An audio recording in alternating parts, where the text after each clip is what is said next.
It's time for another double shot. This time we're taking a look at a poll that was done, or a survey and study that was done by Sapien Labs that indicated that kids between the ages of 13 and 17, as we already know, they struggle dealing with acne, anything having to do with acne, body image, and then social media via the iPhone. And I'm going to actually use my smartphone to look this up unironically. Don't get it's addicted. About 13 to 17-year-old. I'm long addicted. They say 13-year-olds had reported a 37% increase in experiencing aggression, whereas 17-year-olds 27%. Then they say 20% of 13-year-olds suffered from hallucinations, whereas only 12% of 17-year-olds based solely on the phone. So they're saying the younger you start your kids on cell phones, the worse they are. And it's also, it leads to hopelessness and body image issues, particularly amongst young girls, anxiety, loneliness, all these things. So nothing is great about the cell phone, and yet parents continue to give kids cell phones. Why? Good question. I don't know why. Because they're lazy parents, plus, or because of peer pressure. I think it's hugely the latter. I do think parents are the kids come up to them and say, "Hey, Bobby has a cell phone. Why can't I? I want a candy bar. Give me a cookie. I want a cell phone." It's that version, but they're 14 now, and they're super dangerous. I've talked about this. You and I have talked about this. I have 4 sons. The oldest is 10. MAGA kids. Well, they're not political kids. They're not political kids. They backed President Trump. They can't even vote. Did they back President Trump? I mean, maybe, but okay, they're MAGA kids. Continue. But they can't. Don't hide it. Embrace it. I'm not embracing. I'm not hiding or embracing. I'm just saying they don't even know what's going on. It's better to call them MAGA kids. It's fun. They have no connection to the real world because I don't give them these phones. I'm not going to give them phones. I've talked about this before. When they're 16, they get a dumb phone. They get a doodlebug or whatever those things are called. They can call 911. They can call us at our house. Jitterbug. That's what it is. It took me 24 hours to come up with. I thought it was a doodlebug. I like doodlebug better. Doodlebug's better. Yeah. But they've got like big buttons for old, for the you can't even have an people. App.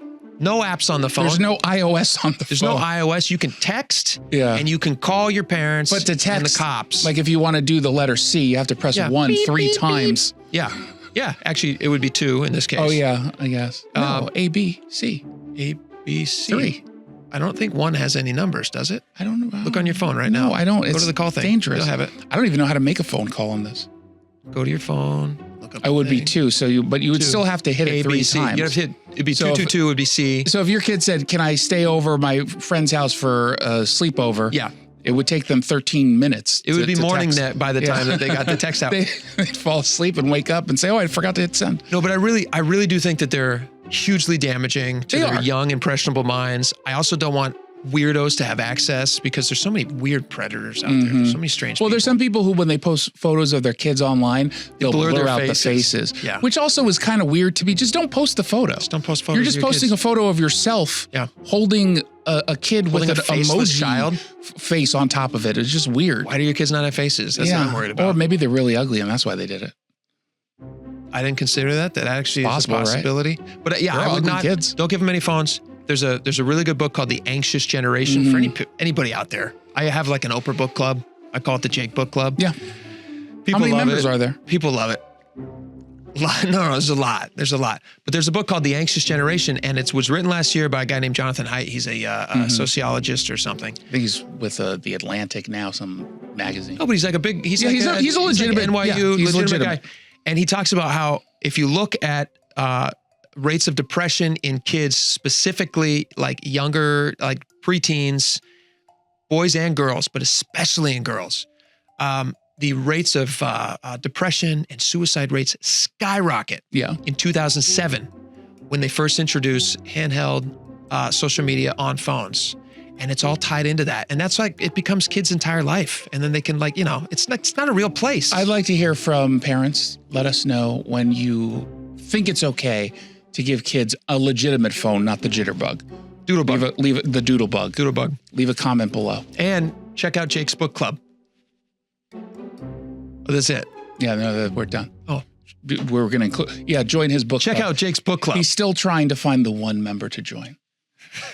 We'll see you next time.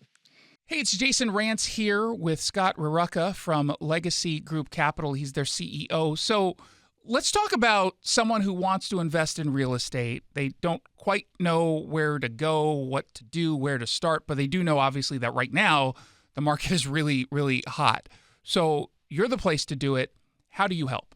Yeah. So how we help is, we've been investing in the greater Seattle area for over 20 years, and we have a historical track record that is we're super proud of.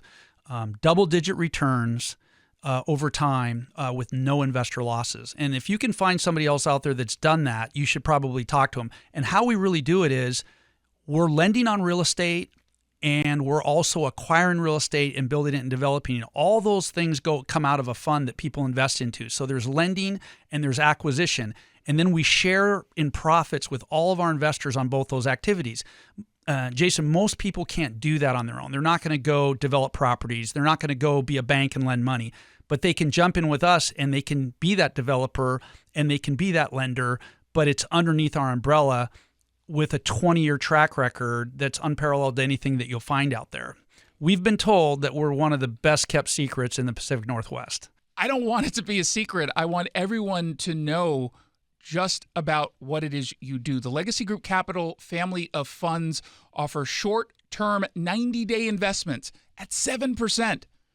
Longer-term investments, they've averaged double-digit returns. Just go to legacyg.com.